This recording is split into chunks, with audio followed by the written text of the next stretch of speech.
Hi guys, today we talk about how can you fix this problem or know how you can do that on your Sims Club app. All you have to do in the first, you just click here on settings. So then it's going to take you to this list. You just scrolling down here into the will find here apps, click on it.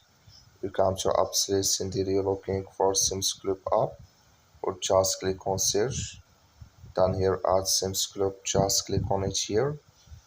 So then it's going to take you to this list. You click on for stop, click on OK.